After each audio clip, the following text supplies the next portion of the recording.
درباره چیروکین کردی دا من در روزنامه جینه دا گوتاره که کمال فوزی خواند.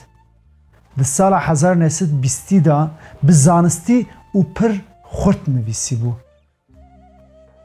دادگاه استقلال آمده اف جوهر کمال فوزی دیده بون و او زو جمعستانده بون. کمال فوزی لبلیس جمالباتا هیزانی زاده یانه.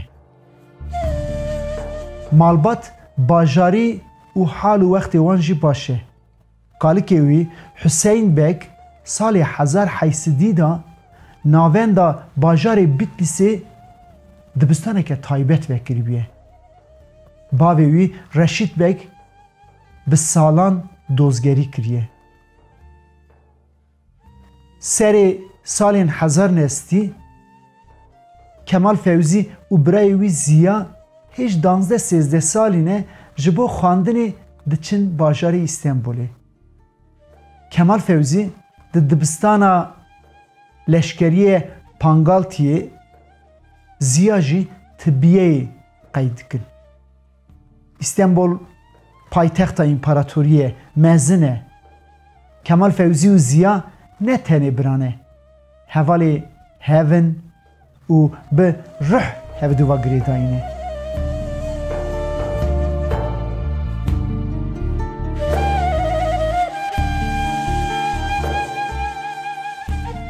به داویبونا دبستانی را کمال فوزی لشکریه دا جیهتگره.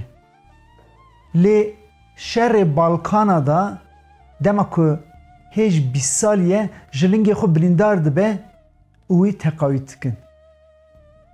جوی شوندا لی استانبولی به در دور ریخستن کردان را تکلیوی چید به دناو جمعیت کردستان تالی دا جیهتگره.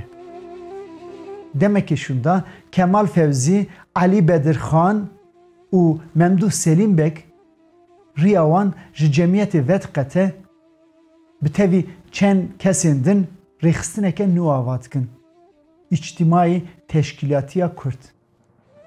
Pênûsa Kemal Fevzi jî pir xurt e. Di heman demê de Kovara Kurdistan û rojnama jînê da gotar û helbestan dinivîsîne. Naveroka gotarên wî pir xurtin. Derbarê yektiya Kurda, Xweserî, şoreşa Fransayê, sosyalizmê û fikrên Jean-Jacques Rousseau da dirêj têr û tijî dinivîsîne. Gotara wî ye derbarê Xweseriyê da ji nivî zêdetir hatiye sansür kirin. Erê, ji wan gotaran ya derbarê çîrokên Kurdî da pir pir xurt e. Kemal Fevzi ji wê baweriyê ye ku mîtolojî qasî dîrokê girîng in. Ji ber ku destan û çîrokan da ruhiyeta gelan veşartiye. Ji ber wê gund bi gund digere, bi gotina wî li ber tenduran ji jinên çîrokpêş çîroka berhev dike û dide weşandin. Salê 1920 êdî şerê cîhanê yekemîn qediya ye. Desthilatdaran têra dilê xwe li ser sîngê welatan hesp bezandine, westiyane û dest bi nexşeyan kirine ji nûva diyar dikin. Rêveber, Rewşenbîr û rêxistinên Kurda jî ji bo Kurd bibin xwedî malekî û statûyekê di nav hewldanê de ne. Lê helbet ên dijberî wan vala nasekinin. Ji ber van xebata derbarê Kemal Fevzî da dîvana herbiya El Cezîreyê biryara îqdamê dide.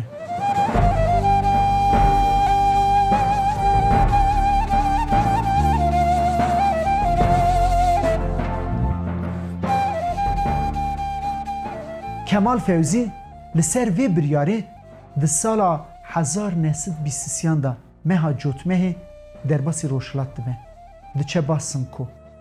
Hêj du mehe çûye Basmko çilê 1923 da Afyek derdixe Meclisa Türkiye'yê. cezayı Kemal Fevzi jî dikeve ber wê. Ji ber wê biryara vegerê hildide sibata 1924 da vedgere welat. Lê li Sarayê tê girtin. Bê suc û bêguneh her çi qas cezayê wê ketine ber efyê jî salekê girtî dimîne. Dema ew 10 mehe girtiye Xalit Begê Cibrî û Yusuf Ziya Beg jî têne girtin. Lê tekiliya wan tune ji ber wê tevî wan nayê darizandin. Erê ji pey salekê di sibata 1925 da tahliye dibe. Berdidin wî. Lê mixabin tenê 2 meha derva dimîne. Heftê Gulana 1925 da tê girtin. Mehekê berî girtina wî ya dadgehên İstiklalê hatine avakirin. Dosya wî dişinin dadgeha İstiklalê ya Amedê. Di sêrî da bi tena serê xwe tê darizandin. Dozgerê dadgeha İstiklalê ya Amedê Ahmet Süreyya Özge Evren rol û rista wî ya nava tevgerên Kurda û welatparêziya wî zane. Lê sucên wî ketine ber efyê. Derbarê piştgirî da ye an jî tevlî serhildana Şêx Zeîd bûye da destê wan da tu delîl tune. Dixwaze ku derbarê wan 2 mehan da lêpirsîn bê firehkirin. Lê dadgeh napejirine. Dozger ku dibêje em bi vî avayî nikarin bidarizînin heyet nerazîbûnê nîşan dide û telgrafekê dişinin Enqerê. İsmet Ünenî bi xwe telgrafekê dişine dozger ra û dibêje tu hevalên xwe li hev bikin. Em rojê zor û zehmet da derbas dibin. Dozger ditirse dosya Kemal Fevzi tevlî dosya Seyid Abdülkadir û hevalên wî dike. 24 Gulana 1925 da Kemal Fevzi, Seyid Abdülkadir 6 kes cezayı idamê hildidin. 3 roja şunda yewan dar dakin. Li gorî gotina Nûrî Dersimî berî bê dardekirin xwişka Kemal Fevzî diçe dîtîniya wî ya.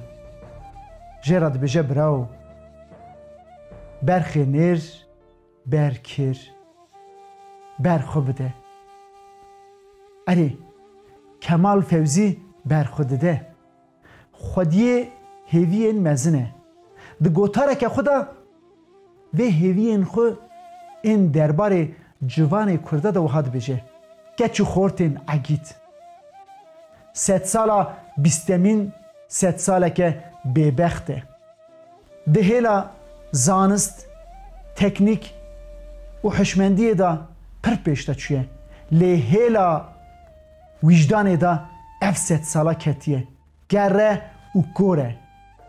Hêviya min ji we heye. Hûn ê pêşerojê azad bikin. Ger ku hûn vê peyvîrê ra nebin, nifşên bê yê dest bavêjin pêsîra we. Bêjin yê ger û kor hûn bûn. Erê bi tevî 5 kesan 27 Gulana 1925 da ber bi sibê zû saet 4:53 deqe derbas dibe li ber mizgefta Ulu Camiyê tê dardakirin Kemal Fevzî.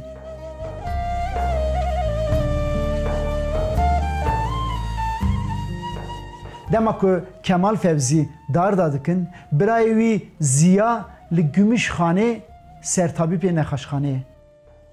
Derûniya wî ya xerab dibe, hişê xwe winda dike. Birayê wî ya Qadir birê mezin e diçe Ziya tîne ba xwe Bîlisê. Demekê şunda Qadir ra kurek dibe. Qadir navê kurê xwe navê birê xwe lê dike. Navê kurê xwe datîne Kemal Fevzî. Roja bûyîna kurê xwe jî roja dardekirina Kemal Fevzî dinivîsîne. Kemal Fevzî hêdijî.